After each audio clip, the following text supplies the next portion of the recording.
নমস্কার বন্ধুরা, তোমরা সবাই কেমন আছো? আশা করি তোমরা ভালো আছো। আমার নতুন একটা ব্লগে আপনাদের স্বাগত জানাই। আজকের ব্লগটা কি নিয়ে থাম্বনেল দেখে বুঝেই গেছো তোমরা। চলুন, এখন বাজে 7টা। আমরা বাস ধরবো, বাস ধরে যাব ধর্মতলা। ঠিক 8টায় ধর্মতলা থেকে বাস আছে। চলুন, ধর্মতলা থেকে বাসে বসে পড়েছি।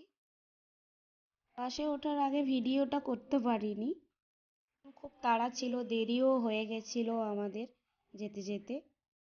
তাই বাসে বসে আপনাদেরকে দেখাচ্ছি যে আমি বাসে বসে গেছি। এখান থেকে প্রায় 5 ঘন্টা সময় লাগবে, পৌঁছে আপনাদের সাথে দেখা হচ্ছে। চলুন, বাস থেকে নেমে গেছি। এখন আমরা যাচ্ছি টোটোতে। আমার বান্ধবীর মাসির বাড়িতে যাচ্ছি আমরা। এই যে আমরা সবাই টোটোতে বসছি। আমরা প্রায় 10 জন যাচ্ছি, তাই একটা টোটোতে হয়নি, পেছনেও আরও একটা টোটো আছে, ওরাও আসছে। জানেন, গাড়িতে 5 ঘন্টার কথা বলে প্রায় লেগে গেল 6-7 ঘন্টা। সবাই তো খুব অস্থির কখন বাড়ি পৌঁছাবো। চলুন, মাসির বাড়ি পৌঁছে গেছি, আপনাদেরকেও মাসির বাড়িটা ঘুরিয়ে দেখাই। মাসির বাড়িটা খুবই বড় এবং খুব সুন্দর, কিন্তু এখনো পুরো ঘরের কাজটা কমপ্লিট হয়নি। তাই নিচেরটাই কমপ্লিট হয়েছে, নিচেরটাই আপনাদেরকে দেখাচ্ছি, বাকিটা উপরে আপনাদেরকে একটু পরে দেখাবো। চলুন, এটা ছাদে এসছি, ছাদের উপরে এসব মাসি গাছ লাগিয়ে রেখেছে। দেখুন ফুলগুলো কত সুন্দর লাগছে। এই যে এটা অ্যালোভেরা গাছ, এটা নয়নতারা গাছ, এটা গাঁদা ফুলের গাছ। বাকি মাসি এদিকে লঙ্কা চারা লাগিয়ে রেখেছে বস্তার মধ্যে করে। দেখুন, এটা চারিদিকে বড় বড় খাল, পুকুর এইসব। এটা মাসিদের ছাদের উপরে, যাতে রোদ্দুরে বসে সবাই বসতে পারে, একটু গল্প যোগ করতে পারে। চলুন, আপনাদেরকে ছাদের নিচেরটা ঘুরিয়ে দেখাই। আমি ভাবতেই পারিনি এত সুন্দর এত বড় বাড়ি। দেখুন, এটা উপরের দিকটায় এখানে মা লক্ষ্মী বসানো রয়েছে। এটা নিচের দিকে যেতে 2 নম্বরে। আমরা মুভিতে দেখি না, একটা ঘরের দুদিক থেকে সিঁড়ি থাকে, তো আমাদের তো নেই, তাই জানি না। তো মাসির বাড়িতে এসে দেখলাম 2 দিক থেকে সিঁড়ি। এটা আমরা থাকবো বলে তাই এটা বেডটা ঠিক করে দিয়েছে। বাকি ঘরগুলো খালিই রয়েছে। হ্যাঁ, এটাতেও থাকতে পারবে কেউ। বাকি এই দিকটা পুরো ফাঁকা পড়ে থাকছে। যাই হোক, ঘরটা তো আমার খুবই ভালো লেগেছে এবং সুন্দরও লেগেছে, কারণ হোটেলে থাকলে মাসির হাতের রান্নাটা মিস করতাম। আর হ্যাঁ, মাসিদের এত সুন্দর ঘরটাও মিস করতাম। উপরের ঘরগুলো এখনো পুরোটাই কমপ্লিট হয়নি। ওরা 3জন মানুষ, ওরা নিচেই থাকে। এখন আমরা খাওয়া দাওয়া করে বেরোবো। এই যে সবাই মিলে বেরিয়ে পড়েছি। আমরা যাব মাসিদের সর্ষে বাগানে, কারণ সবারই ইচ্ছে জাগলো চলো বাগানের মধ্যে গিয়ে সেলফি তুলি, ভিডিও করি, ফটো তুলি এইসব। এই যে মাসিদের সর্ষে বাগান। দেখুন, চারিদিকটা শুধু সর্ষে বাগানেই ভর্তি, কারণ এখানে প্রায় লোকে সর্ষে চাষ আর আলু চাষ করেছে। দেখুন, আর বাকি সবাইরা তো ফটো তোলা, ভিডিও করা, রিলস করার জন্য পাগল হয়ে গেছে, ওরা ওদের মতো করছে। চলুন, সামনের দিকটা একটু ঘুরে দেখাই আপনাদেরকে।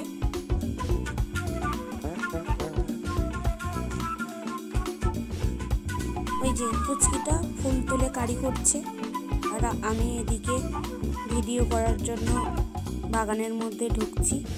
একবার ওদিক বসি, একবার ওদিক বসি, কি করব বুঝতেই পারছি না। আর বাগানে জল দেয়া হয়েছে তো কাদা হয়ে রয়েছে, তাই ঠিকঠাক করে দাঁড়াতেও পারছি না, বসতেও পারছি না। এই যে মাঠ থেকে ঘুরে সবাই এসছি, এখন চা খেতে বসে গেছি, কারণ সন্ধে হয়ে গেছে, সবাই ক্লান্ত হয়ে গেছে, কারণ এতটা রাস্তা জার্নি করা হয়েছে, তারপর আমরা একটু রেস্ট করিনি। চলুন, রেস্ট নিয়ে মর্নিংয়ে দেখা হচ্ছে। সকালবেলা সবাই বেরিয়ে পড়েছি। এখান থেকে শান্তিনিকেতন পৌঁছাতে প্রায় আধা ঘন্টা লাগবে। এই যে পুচকুটাকে বলা হচ্ছে হাই বল, ও বলবে না, ওর মন খারাপ।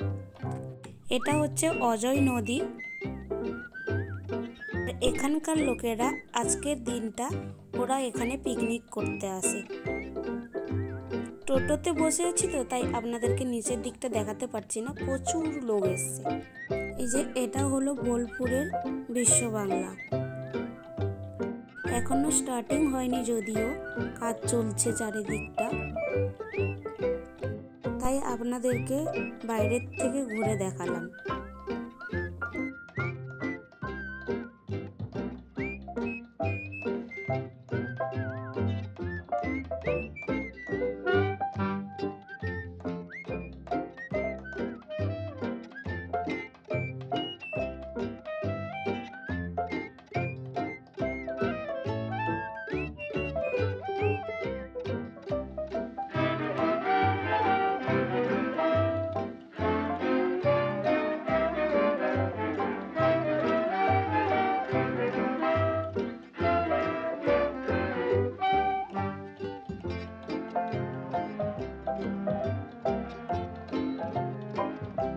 চলুন, বোলপুরে ঢুকে গেছি, আপনারা দেখতেই পাচ্ছেন চারিদিকে দোকান প্রচুর বসেছে, ব্যাগ, জামা, অনেক কিছু দোকান বসে আছে চারিদিকটা।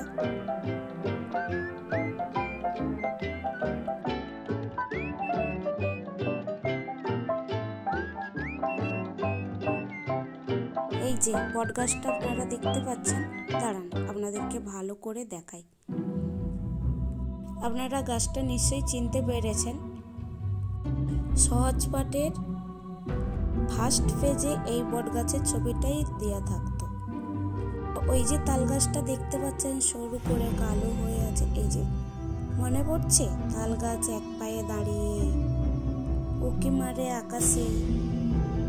চলুন চারিদিকটা ঘুরে আপনাদেরকে দেখাই।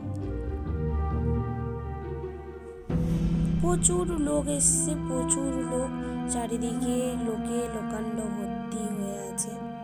ঘোরার থেকে তো সবাই ফটো তোলাই ব্যস্ত আছে।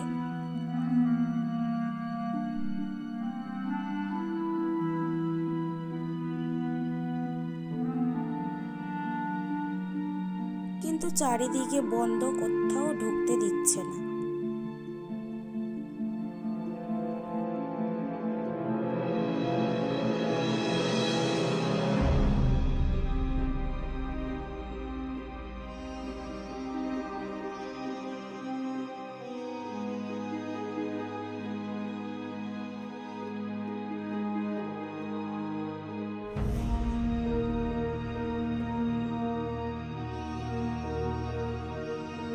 এখন আমরা মিউজিয়ামে ঢোকার জন্য টিকিট কাটবো, একজনের 70 টাকা করে। কিন্তু আপনাদেরকে মিউজিয়ামটার ভেতরে দেখাতে পারবো না, কারণ ওখানে মোবাইল ফোন অ্যালাউ নেই, তাই বাইরের দিকটা আপনাদেরকে দেখাচ্ছি।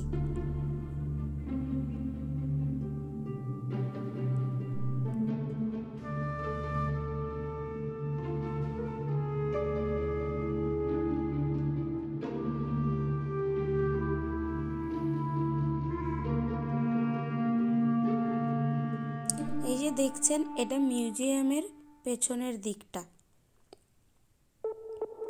চলুন চারিদিকটা ঘুরিয়ে দেখাই।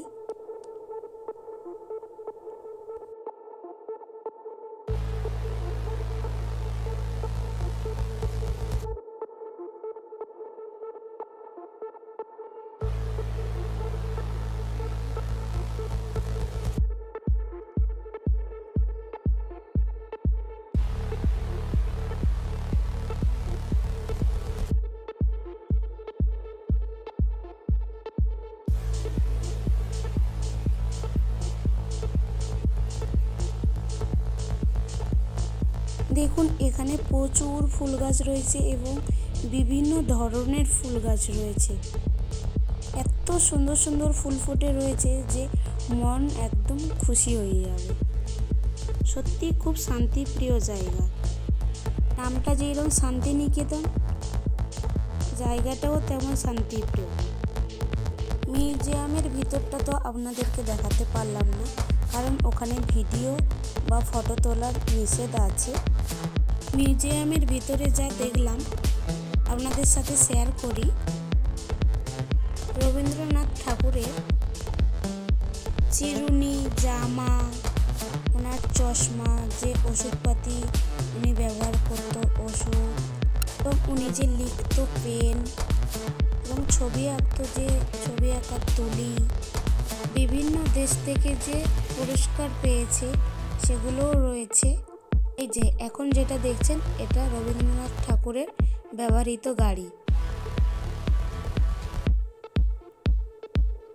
ওনার হাতে যে লাঠিটা থাকতো, লাঠিও আছে, এবং বাংলাদেশ থেকে একটা বোর্ড গিফট পেয়েছিলেন, সেটাও আছে।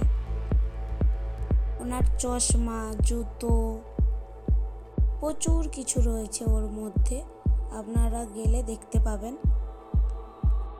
তবে যারা স্টুডেন্ট তাদের আই কার্ড থাকলে, আমরা যে 70 টাকা দিয়ে টিকিট কেটেছি ওদের জন্য টিকিট কাটতে হবে না।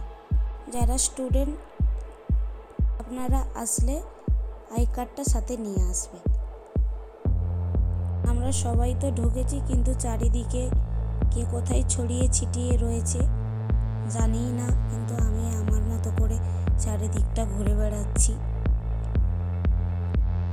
এদিকটা দেখুন শুধু গোলাপ চাষ হচ্ছে। ওই যে মেয়েরা সব কাজ করছে বাগানের মধ্যে। এই গাছটা দেখুন খুব সুন্দর, ফুলগুলো ভীষণ সুন্দর। এই যে এদিকটা মাঠের মধ্যেখানে গোল করে ফুল গাছগুলোকে রেখেছে, খুব সুন্দর লাগছে।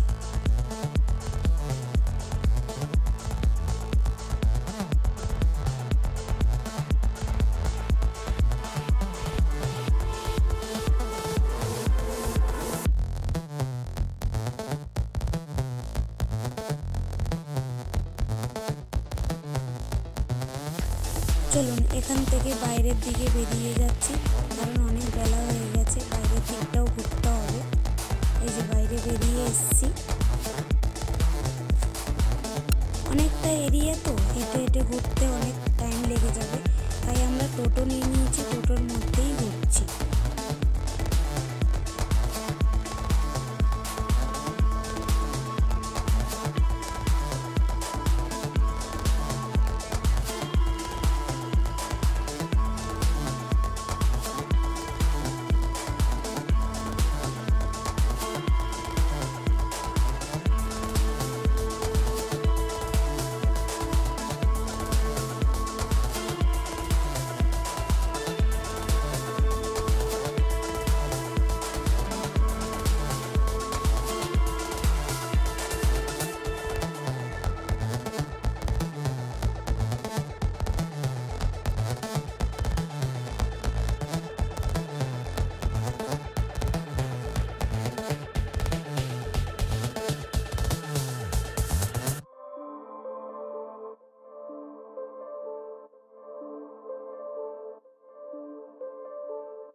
এই যে ঘরটা দেখছেন, এইটা অমর্ত্য সেনের বাড়ি। আজকের ব্লগটা এখানেই শেষ করছি, পরের ব্লগে দেখা হচ্ছে। ভিডিওটি কেমন লাগলো কমেন্টে জানাবেন, ভালো লাগলে লাইক করে দেবেন এবং শেয়ার করবেন, আর চ্যানেলে নতুন হয়ে থাকলে সাবস্ক্রাইব করবেন এবং পাশে থাকা বেল আইকনটা অন করবেন, যাতে পরবর্তী ভিডিও পেতে অসুবিধা না হয়।